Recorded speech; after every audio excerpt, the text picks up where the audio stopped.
श्री पंचमुखी हनुमत कवचम्। अस्य श्री पंचमुखी हनुमत कवच स्तोत्र मंत्रस्य ब्रह्मा ऋषिः गायत्री छन्दः श्री हनुमान देवता राम बीजं मम शक्तिः चंद्रः कीलकम्। ओम ह्रौं कवचाय हुं ह्रौं अस्त्राय फट्। ओम हरिमर्कटमर्कटाय स्वाहा। ओम नमो भगवते पंचवदनाय पूर्वकपिमुखाय सकलशत्रुसंहरणाय स्वाहा। ओम नमो भगवते पंचवदनाय दक्षिणमुखाय करालवदनाय नरसिंहाय सकलभूतप्रमथनाय स्वाहा। ओम नमो भगवते पंचवदनाय पश्चिममुखाय गरुडाननाय सकलविषहराय स्वाहा। ओम नमो भगवते पंचवदनाय उत्तरमुखाय आदिवराहाय सकलसम्पत्कराय स्वाहा। ओम नमो भगवते पंचवदनाय ऊर्ध्वमुखाय हयग्रीवाय सकलजनवशकराय स्वाहा।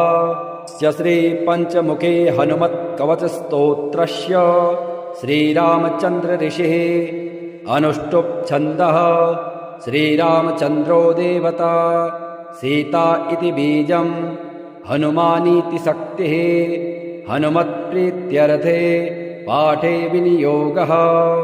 ध्यानम् वन्दे वानरनारसिंहखगराट् क्रोडाश्ववक्त्रान्वितम् दिव्यालङ्करणं त्रिपञ्चनयनं देदीप्यमानं रुचा।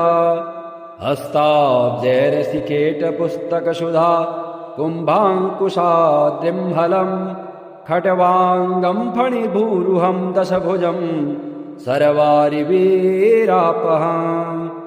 श्रीरामदूताय अञ्जनेयाय वायुपुत्राय महाबलाय सीताशोकनिवारणाय महाबलप्रचण्डाय लङ्कापुरीदहनाय फाल्गुनसखाय कोलाहलसकलब्रह्माण्डविश्वरूपाय सप्तसमुद्रान्तरालङ्घिताय पिङ्गलनयनायामृतविक्रमाय सूर्यबिम्बफलसेवाधिष्ठितपराक्रमाय सञ्जीवन्या अंगद लक्ष्मण महाकपिसैन्यप्राणदात्रे दशग्रीवविध्वंसनाय रामेष्टाय सीतासहित रामचन्द्रवरप्रसादाय षट्प्रयोगागम पंचमुखी हनुमन् मन्त्रजपे विनियोगः।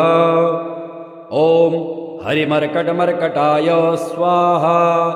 ओम हरिमर्कटमर्कटाय वं वं वं वं वं वोषट् स्वाहा। ओम हरिमर्कटमर्कटाय फं फं फं फं फं फट् स्वाहा। ओम हरिमर्कटमर्कटाय खं खं खं खं खं मारणाय स्वाहा। ओम हरिमर्कटमर्कटाय ठं ठं ठं ठं ठं स्तम्भनाय स्वाहा। ओम हरिमर्कटमर्कटाय डम डम डम डम डम आकर्षणाय सकल संपत्कराय पंचमुखी वीर हनुमते स्वाहा। उच्चाटने ओम ढम ढम ढम ढम ढम कूर्ममूर्तये पंचमुखी हनुमते परयंत्र तंत्रोच्चाटनाय स्वाहा। कम खम गम घम ngम चम छम जम झम यम टम ठम डम ढम णम तम थम दम धम नम पम फम बम भम मम यम रम लम वम शम शम शम हम छम स्वाहा इति दिग्बन्धः। ओम पूर्वकपिमुखाय पंचमुखी हनुमते ठम ठम ठम ठम ठम सकलशत्रुसंहारणाय स्वाहा। ओम दक्षिणमुखाय पंचमुखी हनुमते करालवदनाय नरसिंहाय ह्रां ह्रां ह्रां ह्रां ह्रां सकलभूतप्रेतदमनाय स्वाहा। ओम पश्चिममुखाय गरुडासनाय पंचमुखी वीर हनुमते मम मम मम मम मम सकलविषहराय स्वाहा। ओम उत्तरमुखे आदिवराहाय लं लं लं लं लं नृसिंहाय नीलकण्ठाय पञ्चमुखे हनुमते स्वाहा। ॐ अञ्जनासुताय वायुपुत्राय महाबलाय रामेष्टफाल्गुनसखाय सीताशोकनिवारणाय लक्ष्मणप्राणरक्षकाय कपिसैन्यप्रकाशाय दशग्रीवाभिमानदहनाय श्रीरामचन्द्रवरप्रसादकाय महावीर्याय प्रथम ब्रह्माण्डनायकाय पञ्चमुखे हनुमते भूतप्रेत पिशाच ब्रह्मराक्षस शाकिनी डाकिनी अंतरिक्षग्रह परयंत्र परतंत्र सर्वग्रहोच्चाटनाय सकलशत्रुसंहारणाय पञ्चमुखे हनुमद्वरप्रसादाय सर्वरक्षकाय जं जं जं जं स्वाहा। पठित्वेदं तु कवचं महान्तं कवचं पठेत् एकवारं पठे नित्यं सर्वशत्रुनिवारण द्विवारं तु पठे नित्यं पुत्रपौत्रप्रवर्धनं त्रिवारं पठते नित्यं सर्वसम्पत्करं परं चतुर्वारं पठे नित्यं सर्वमर्त्यवशङ्करं पञ्चवारं पठे नित्यं सर्वरोगनिवारणं षड्वारं तु पठे नित्यं सर्वदेववशीकरं सप्तवारं पठे नित्यं सर्वकामार्थसिद्धिदाम् अष्टवारं पठे नित्यं सर्वसौभाग्यदायकम् नववारं पठे नित्यं सर्वैश्वर्यप्रदायकम् दशवारं पठे नित्यं त्रैलोक्यज्ञानदर्शनम् एकादशं पठे नित्यं सर्वसिद्धिं लभेन्नरः कवचं स्मृतिमात्रेण महालक्ष्मीफलप्रदाम् तस्माच्च प्रयता भाव्यं कार्यं हनुमतः प्रियम् नमामि दूतं रामस्य सुखदं च सुरद्रुमं पीनवृत्तमहाबाहुं सर्वशत्रुनिवर्हणम् नानारत्नसमायुक्त कुण्डलादिविभूषितं सर्वदाभीष्टदातारं सतां वैदृढमाहवे वासिनं चक्रतीर्थस्य दक्षिणस्थ गिरौ सदा तुङ्गाम्भोदितरङ्गस्य वातेन परिशोभिते नानादेशागतः सद्भिः सेव्यमानं नृपोत्तमः धूपदीपादिनैवेद्यः पञ्चखाद्यैश्च शक्तितः भजामि श्रीहनुमन्तं हेमकान्ते समप्रभं व्यासतीर्थयतीन्द्रेण पूजितं प्रणिधानतः त्रिवारं यः पठेन्नित्यं स्तोत्रं भक्त्या द्विजोत्तमः वाञ्छितं लभते विष्टं षड्मासाभ्यन्तरे खलु पुत्रार्थी लभते पुत्रं यशोर्थी लभते यशः विद्यार्थी लभते विद्यां धनार्थी लभते धनम् सर्वथा मास्तु संदेहो हरिः साक्षी जगत्पतिः यः करोत् यत्र संदेहं स याति निरयं ध्रुवम् ॐ नमो भगवते पंचवदनाय ऊर्ध्वमुखाय हयग्रीवाय सकलजनवशकराय स्वाहा। श्री पंचमुखे हनुमत्कवचस्तोत्रस्य श्रीरामचन्द्र ऋषिः अनुष्टुप् छन्दः श्रीरामचन्द्रो देवता सीता इति बीजं हनुमानीति शक्तिः हनुमत्प्रीत्यर्थे पाठे विनियोगः ध्यानम् वन्दे वानरनारसिंहखगराट् क्रोडाश्ववक्त्रान्वितं दिव्यालङ्करणं त्रिपञ्चनयनं देदीप्यमानं रुचा हस्ताब्जैरसिकेटपुस्तकसुधा कुम्भाङ्कुशाद्रिम्हलं खट्वाङ्गं फणिभूरुहं दशभुजं सर्वारिवीरापहम्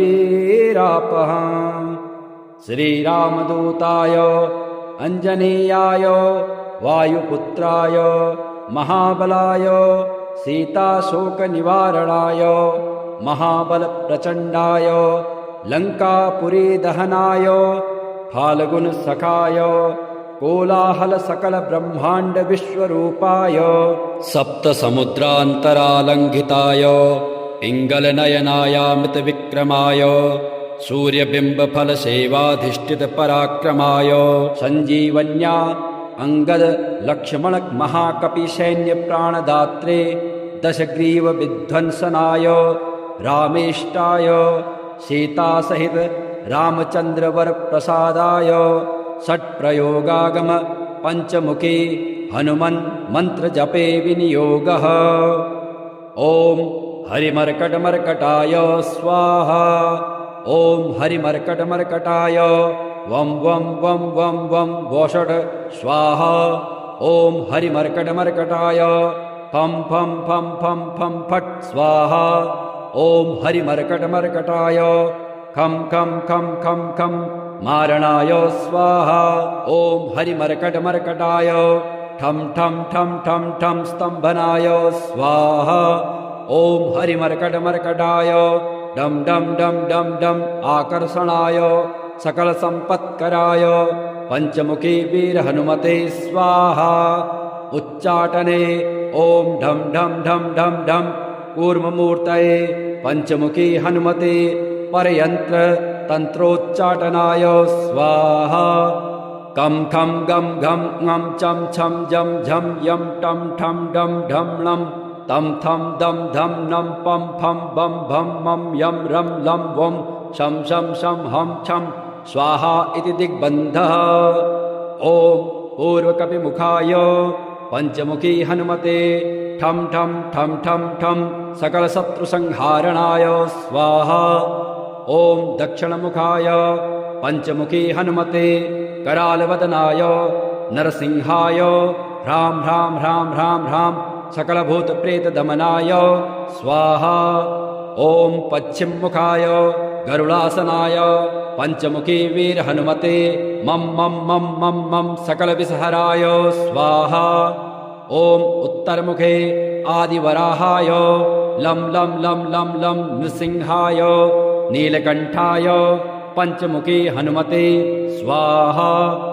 ॐ अञ्जनासुताय वायुपुत्राय महाबलाय रामेष्टफाल्गुनसखाय सीताशोकनिवारणाय लक्ष्मणप्राणरक्षकाय कपिसैन्यप्रकाशाय दशग्रीवाभिमानदहनाय श्रीरामचन्द्रवरप्रसादकाय महावीर्याय प्रथम ब्रह्माण्डनायकाय पञ्चमुखी हनुमते भूतप्रेत पिशाच ब्रह्मराक्षस शाकिनी डाकिनी अन्तरिक्षग्रह परयन्त्र परतन्त्र सर्वग्रहोच्चाटनाय सकलशत्रुसंहारणाय पञ्चमुखी हनुमद्वरप्रसादाय सर्वरक्षकाय जं जं जं जं स्वाहा।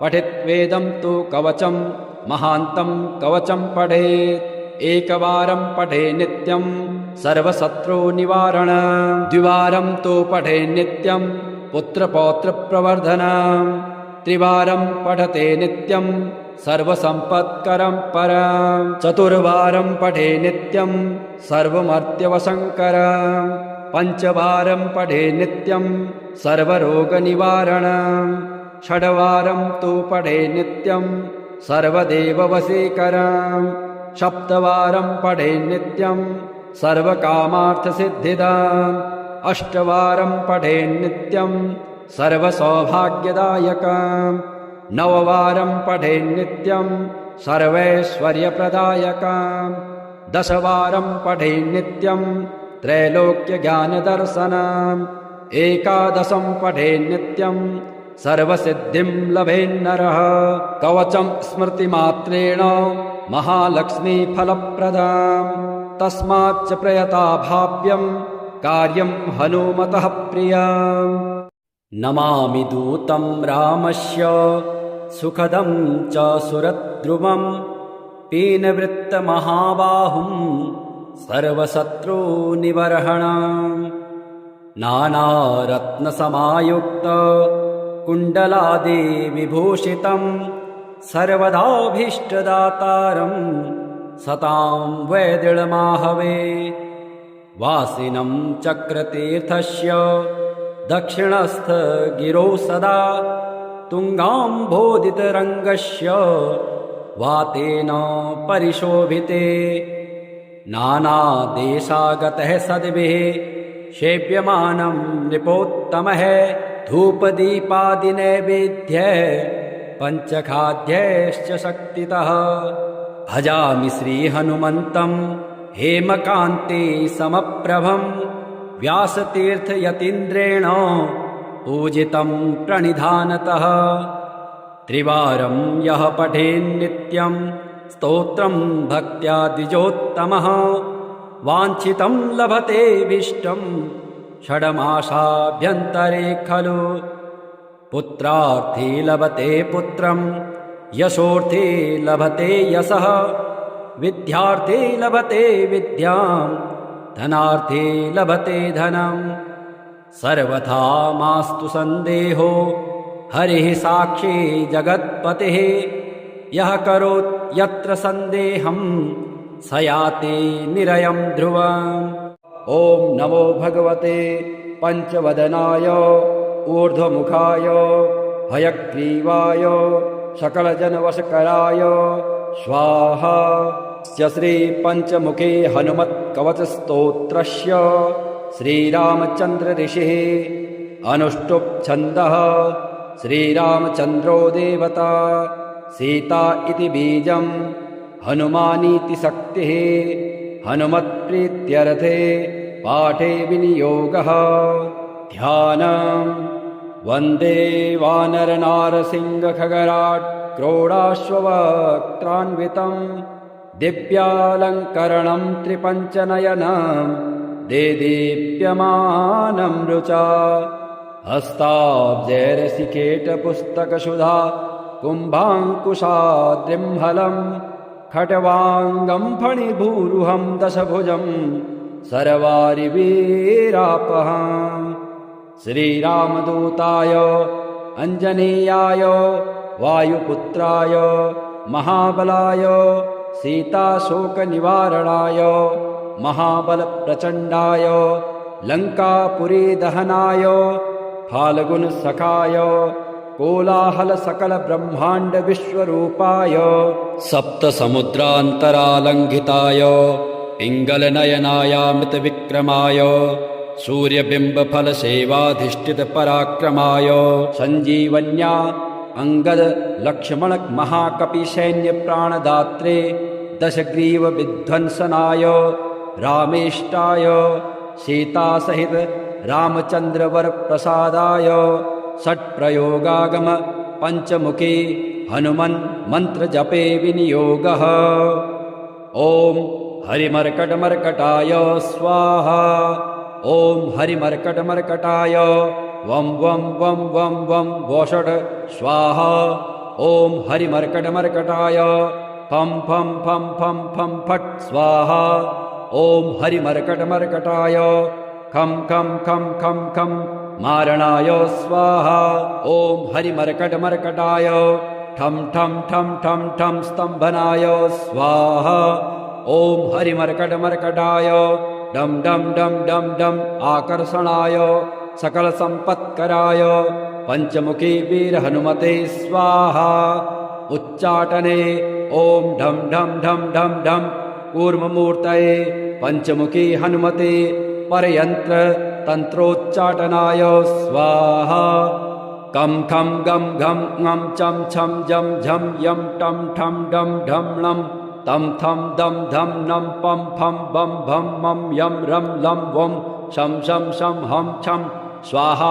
इति दिग्बन्धः ॐ पूर्वकपिमुखाय पञ्चमुखी हनुमते ठं ठं ठं ठं ठं सकलशत्रुसंहारणाय स्वाहा ॐ दक्षिणमुखाय पञ्चमुखी हनुमते करालवदनाय नरसिंहाय ह्रां ह्रां ह्रां ह्रां ह्रां सकलभूतप्रेतदमनाय स्वाहा ॐ पश्चिममुखाय गरुडासनाय पञ्चमुखी वीरहनुमते मं मं मं मं मं सकलविषहराय स्वाहा ॐ उत्तरमुखे आदिवराहाय लं लं लं लं लं नृसिंहाय नीलकण्ठाय पञ्चमुखे हनुमते स्वाहा। ॐ अञ्जनासुताय वायुपुत्राय महाबलाय रामेष्टफाल्गुनसखाय सीताशोकनिवारणाय लक्ष्मणप्राणरक्षकाय कपिसैन्यप्रकाशाय दशग्रीवाभिमानदहनाय श्रीरामचन्द्रवरप्रसादकाय महावीर्याय प्रथम ब्रह्माण्डनायकाय पञ्चमुखे हनुमते भूतप्रेत पिशाच ब्रह्मराक्षस शाकिनी डाकिनी अंतरिक्षग्रह परयंत्र परतंत्र सर्वग्रहोच्चाटनाय सकलशत्रुसंहारणाय पञ्चमुखे हनुमद्वरप्रसादाय सर्वरक्षकाय जं जं जं जं स्वाहा। पठित्वेदं तु कवचं महान्तं कवचं पठेत् एकवारं पठे नित्यं सर्वशत्रुनिवारण द्विवारं तु पठे नित्यं पुत्रपौत्रप्रवर्धनं त्रिवारं पठते नित्यं सर्वसम्पत्करं परं चतुर्वारं पठे नित्यं सर्वमर्त्यवशङ्करं पञ्चवारं पठे नित्यं सर्वरोगनिवारणं षड्वारं तु पठे नित्यं सर्वदेववशीकरं सप्तवारं पठे नित्यं सर्वकामार्थसिद्धिदाम् अष्टवारं पठे नित्यं सर्वसौभाग्यदायकम् नववारं पठे नित्यं सर्वैश्वर्यप्रदायकम् दशवारं पठे नित्यं त्रैलोक्यज्ञानदर्शनम् एकादशं पठे नित्यं सर्वसिद्धिं लभेन्नरः कवचं स्मृतिमात्रेण महालक्ष्मीफलप्रदाम् तस्माच्च प्रयता भाव्यं कार्यं हनुमतः प्रियम् नमामि दूतं रामस्य सुखदं च सुरद्रुमं पीनवृत्तमहाबाहुं सर्वशत्रुनिबर्हणम् नानारत्नसमायुक्त कुण्डलादिविभूषितं सर्वदाभीष्टदातारं सतां वैदृढमाहवे वासिनं चक्रतीर्थस्य दक्षिणस्थ गिरौ सदा तुङ्गाम्भोदितरङ्गस्य वातेन परिशोभिते नानादेशागतः सद्भिः सेव्यमानं नृपोत्तमः धूपदीपादिनैवेद्यः पञ्चखाद्यैश्च शक्तितः भजामि श्रीहनुमन्तं हेमकान्ते समप्रभं व्यासतीर्थयतीन्द्रेण पूजितं प्रणिधानतः त्रिवारं यः पठेन्नित्यं स्तोत्रं भक्त्या द्विजोत्तमः वाञ्छितं लभते विष्टं षड्मासाभ्यन्तरे खलु पुत्रार्थी लभते पुत्रं यशोर्थी लभते यशः विद्यार्थी लभते विद्यां धनार्थी लभते धनम् सर्वथा मास्तु सन्देहो हरिः साक्षी जगत्पतिः यः करोत् यत्र सन्देहं स याति निरयं ध्रुवम् ॐ नमो भगवते पञ्चवदनाय ऊर्ध्वमुखाय हयग्रीवाय सकलजनवशकराय स्वाहा। श्रीपञ्चमुखे हनुमत्कवचस्तोत्रस्य श्रीरामचन्द्र ऋषिः अनुष्टुप् छन्दः श्रीरामचन्द्रो देवता सीता इति बीजं हनुमानीति शक्तिः हनुमत्प्रीत्यर्थे पाठे विनियोगः ध्यानं वन्दे वानरनारसिंहखगराट् क्रोडाश्ववक्त्रान्वितं दिव्यालङ्करणं त्रिपञ्चनयनं देदीप्यमानं रुचा हस्ताब्जैरसिकेटपुस्तकसुधा कुम्भाङ्कुशाद्रिम्हलं खट्वाङ्गं फणिभूरुहं दशभुजं सर्वारिवीरापहम् श्रीरामदूताय अञ्जनेयाय वायुपुत्राय महाबलाय सीताशोकनिवारणाय महाबलप्रचण्डाय लङ्कापुरीदहनाय फाल्गुनसखाय कोलाहलसकलब्रह्माण्डविश्वरूपाय सप्तसमुद्रान्तरालङ्घिताय पिङ्गलनयनायामृतविक्रमाय सूर्यबिम्बफलसेवाधिष्ठितपराक्रमाय सञ्जीवन्या अङ्गदलक्ष्मणमहाकपिसैन्यप्राणदात्रे दशग्रीवविध्वंसनाय रामेष्टाय सीतासहित रामचन्द्रवरप्रसादाय षट्प्रयोगागम पञ्चमुखी हनुमन् मन्त्रजपे विनियोगः। ॐ हरिमर्कटमर्कटाय स्वाहा। ॐ हरिमर्कटमर्कटाय वं वं वं वं वं वोषट् स्वाहा। ॐ हरिमर्कटमर्कटाय फं फं फं फं फं फट् स्वाहा। ॐ हरिमर्कटमर्कटाय खं खं खं खं खं मारणाय स्वाहा। ॐ हरिमर्कटमर्कटाय ठं ठं ठं ठं ठं स्तम्भनाय स्वाहा। ॐ हरिमर्कटमर्कटाय डं डं डं डं डं आकर्षणाय सकलसम्पत्कराय पञ्चमुखी वीरहनुमते स्वाहा। उच्चाटने ॐ ढं ढं ढं ढं ढं कूर्ममूर्तये पञ्चमुखी हनुमते परयन्त्र तन्त्रोच्चाटनाय स्वाहा। कं खं गं घं ङं चं छं जं झं यं टं ठं डं ढं लं तं थं दं धं नं पं फं बं भं मं यं रं लं वं शं शं शं हं छं स्वाहा इति दिग्बन्धः। ॐ पूर्वकपिमुखाय पञ्चमुखी हनुमते ठं ठं ठं ठं ठं सकलशत्रुसंहारणाय स्वाहा। ॐ दक्षिणमुखाय पञ्चमुखी हनुमते करालवदनाय नरसिंहाय ह्रां ह्रां ह्रां ह्रां ह्रां सकलभूतप्रेतदमनाय स्वाहा। ॐ पश्चिममुखाय गरुडासनाय पञ्चमुखी वीरहनुमते मं मं मं मं मं सकलविषहराय स्वाहा। ॐ उत्तरमुखे आदिवराहाय लं लं लं लं लं नृसिंहाय नीलकण्ठाय पञ्चमुखी हनुमते स्वाहा। ॐ अञ्जनासुताय वायुपुत्राय महाबलाय रामेष्टफाल्गुनसखाय सीताशोकनिवारणाय लक्ष्मणप्राणरक्षकाय कपिसैन्यप्रकाशाय दशग्रीवाभिमानदहनाय श्रीरामचन्द्रवरप्रसादकाय महावीर्याय प्रथम ब्रह्माण्डनायकाय पञ्चमुखी हनुमते भूतप्रेत पिशाच ब्रह्मराक्षस शाकिनी डाकिनी अन्तरिक्षग्रह परयन्त्र परतन्त्र सर्वग्रहोच्चाटनाय सकलशत्रुसंहारणाय पञ्चमुखी हनुमद्वरप्रसादाय सर्वरक्षकाय जं जं जं जं स्वाहा।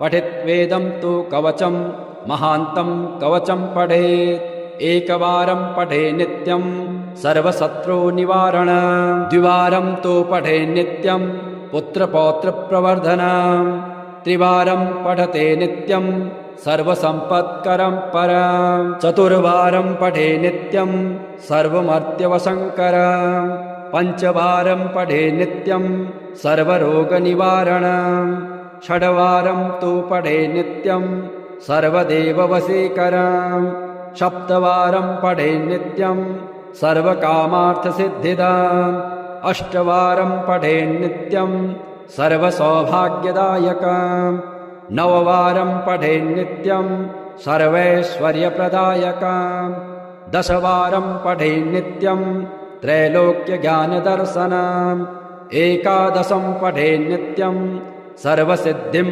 लभेन्नरः कवचं स्मृतिमात्रेण महालक्ष्मीफलप्रदाम् तस्माच्च प्रयता भाव्यं कार्यं हनुमतः प्रियम् नमामि दूतं रामस्य सुखदं च सुरद्रुमं पीनवृत्तमहाबाहुं सर्वशत्रुनिबर्हणं नानारत्नसमायुक्त कुण्डलादिविभूषितं सर्वदाभीष्टदातारं सतां वैदृढमाहवे वासिनं चक्रतीर्थस्य दक्षिणस्थ गिरौ सदा तुङ्गाम्भोदितरङ्गस्य वातेन परिशोभिते नानादेशागतः सद्भिः सेव्यमानं नृपोत्तमः धूपदीपादिनैवेद्यः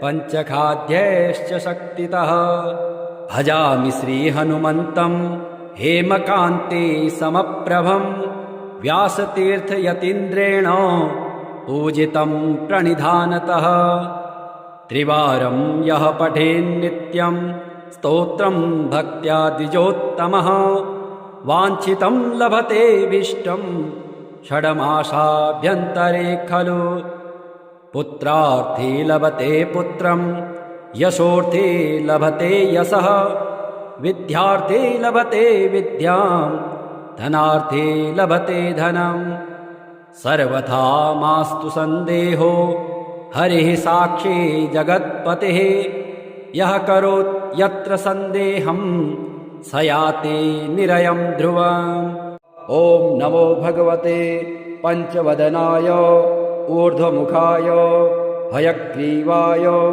सकलजनवशकराय स्वाहा श्रीपञ्चमुखे हनुमत्कवचस्तोत्रस्य श्रीरामचन्द्र ऋषिः अनुष्टुप् छन्दः श्रीरामचन्द्रो देवता सीता इति बीजं हनुमानीति शक्तिः हनुमत्प्रीत्यर्थे पाठे विनियोगः ध्यानं वन्दे वानरनारसिंहखगराट् क्रोडाश्ववक्त्रान्वितं दिव्यालङ्करणं त्रिपञ्चनयनं देदीप्यमानं रुचा हस्ताब्जैरसिकेटपुस्तकसुधा कुम्भाङ्कुशाद्रिम्हलं खट्वाङ्गं फणिभूरुहं दशभुजं सर्वारिवीरापहम्